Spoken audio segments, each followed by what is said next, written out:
கர்த்தருடைய பரிசுத்த நாமம் மகிமைப்படுவதாக. தொடர்ந்து கேளுங்கள். இது விசுவாச ஜெப வீடு வழங்கும் காலை தியானம்.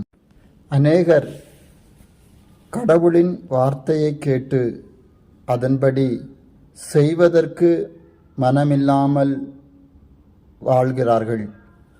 அதனால் அநேகருடைய வாழ்க்கையில் பலவிதமான போராட்டத்தின் மத்தியிலே கடந்து செல்கிறதை கவனிக்க முடிகிறது.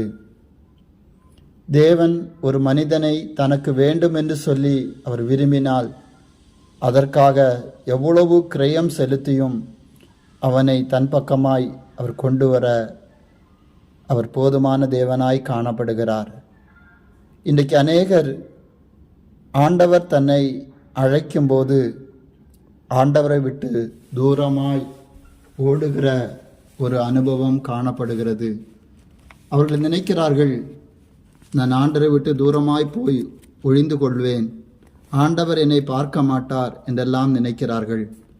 வேதத்திலே சொல்லப்படுகிறது, 139வது சங்கீதம் அதனுடைய 8வது வசனத்திலிருந்து வாசிக்கும்போது, நான் வானத்திற்கு ஏறினாலும் நீர் அங்கே இருக்கிறீர், நான் பாதாளத்தில் படுக்கை போட்டாலும் நீர் அங்கேயும் இருக்கிறீர், நான் விடிய காலத்து செட்டைகளை எடுத்து சமுத்திரத்தின் கடையாந்தரங்களிலே போய் தங்கினாலும் அங்கேயும் உமது கை என்னை நடத்தும், உமது வலது கரம் என்னை பிடிக்கும்.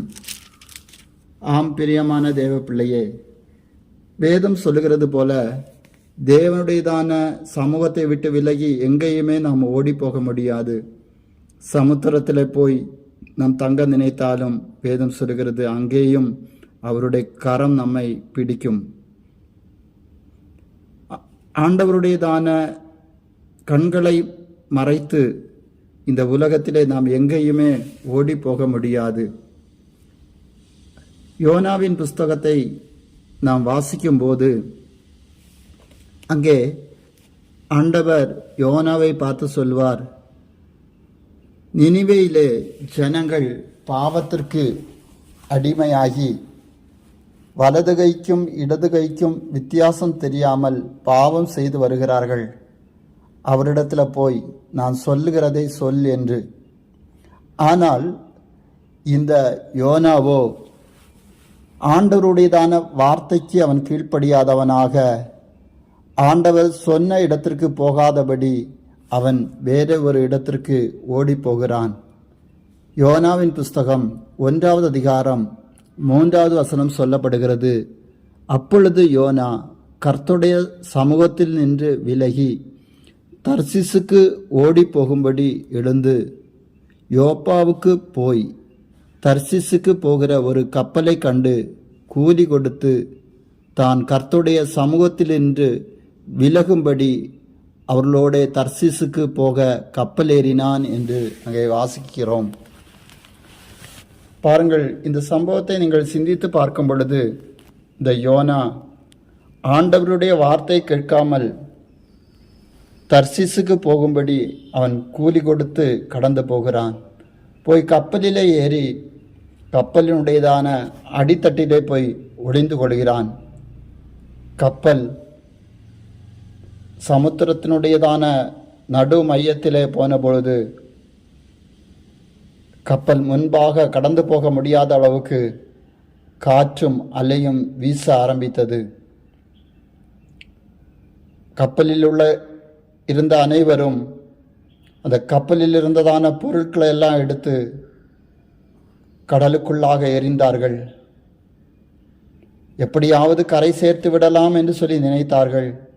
ஆனால் அவர்களால் கூடாமல் இருந்தது.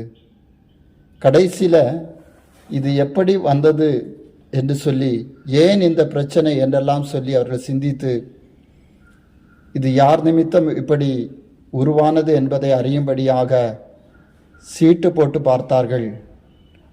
அந்த சீட்டு யோனாவின் மேல் விழுந்தது. யோனாவை அவர்கள் தேடி பார்த்த பொழுது யோனாவோ அடித்தட்டிலே போய் தூங்கி கொண்டிருக்கிறான். இங்கே எல்லாரும் பிரச்சனையில் வேதனைப்பட்டு கொண்டிருக்கும் பொழுது அவன் ஒன்றும் அறியாதவனைப் போல தூங்கிக் கொண்டிருக்கிறான். அவனை எழுப்பி அவனிடத்தில் விசாரித்த போது அவன் சொல்லுகிறான், இந்த பிரச்சனை என்னால் தான் வந்தது, என்னை தூக்கி கடலிலே போட்டு விடுங்கள், இந்த பிரச்சனை சரியாகிவிடும் என்று சொல்லி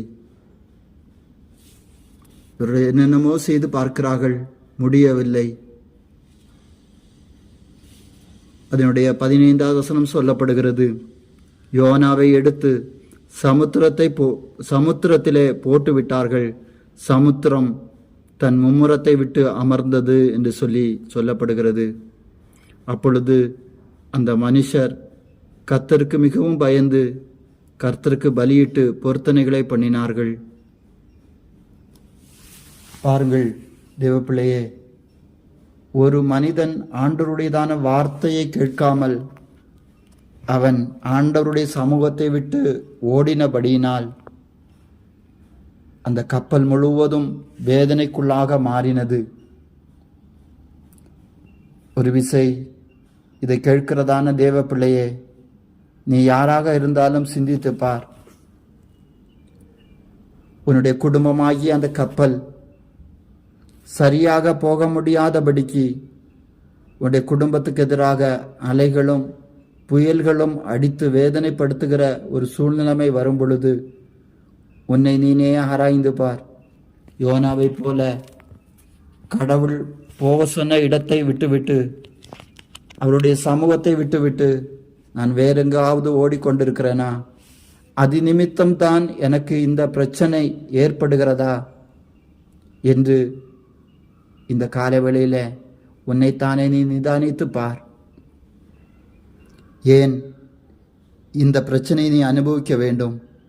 ஒரு விசை உன்னுடையதான வாழ்க்கையை சரி செய்தால் உன் குடும்பத்தில் இன்றைக்கு இருக்கிறதான பிரச்சனைக்கு ஒரு முடிவு வரும் அல்லவா? யோனாவை எடுத்து சமுத்திரத்தை போட்டவுடனே கப்பல் அமைதலாய் மாறிவிட்டது. உன்னுடைய குடும்பத்துக்கு எதிராய், உன்னுடைய கப்பலுக்கு எதிராய், உன்னுடைய விசுவாச வாழ்க்கைக்கு எதிராய் இப்படிப்பட்டதான அலைகளும் புயல்களும் வருவதற்கு காரணம் நீ எங்கோ ஆண்டவரோடு கூட போக வேண்டிய வழியிலே போகாமல், ஆண்டவருக்கு பிரியமான வழியிலே நீ போகாமல் தேவ சமூகத்தை விட்டு தூரமாய் ஓடுகிறதினால் இப்படிப்பட்ட பிரச்சனை வந்திருக்கலாம். ஒரு விசை உன்னுடைய வாழ்க்கையை சரி செய்வாயா? வேதம் சொல்லுகிறது, இந்த யோனா கடலிலே தூக்கி போடப்பட்ட போது யோனாவை விழுங்கும்படி ஒரு பெரிய மீனை கர்த்தர் ஆயத்தப்படுத்தி இருந்தார். அந்த மீன் வயிற்றிலே யோனா ராப்பகல் 3 நாள் இருந்தான். அந்த மீனின் வயிற்றிலிருந்து யோனா தன் தேவனாய கர்த்தரை நோக்கி விண்ணப்பம் பண்ணினான். அவன் எப்படி விண்ணப்பம் பண்ணினான் என்று சொன்னால், என் நெருக்கத்தில் நான் கர்த்தரை நோக்கி கூப்பிட்டேன். அவன் ஆண்டவரை நோக்கி கூப்பிடுகிறான். நெருக்கத்தின் மத்தியில் மீனின் வயிற்றிலிருந்து அவன் ஆண்டவரை நோக்கி கூப்பிடுகிறான். ஆண்டவருடையதான விண்ணப்பத்தை கேட்டார். மீன் அவனை கொண்டு வந்து எங்கே ஆண்டவர் அவனை போகும்படியாக சொன்னாரோ அதே நினிவேயிலே கொண்டு அவனை சேர்த்தது.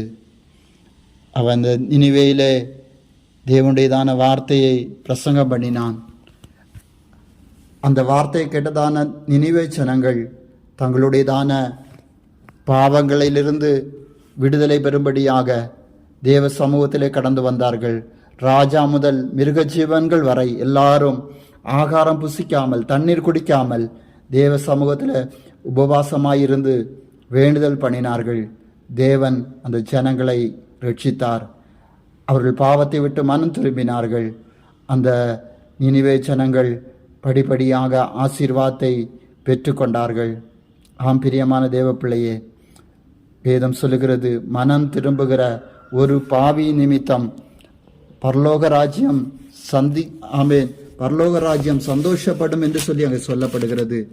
இன்றைக்கு நீ தேவ சமூகத்தில் வருவாய் என்று சொன்னால் உன் நிமித்தம் பரலோகம் மிகுந்த சந்தோஷமடையும். உனக்கு ஆயத்தமா? கடவுள் உன்னை ஆசீர்வதிப்பார். ஆமேன்.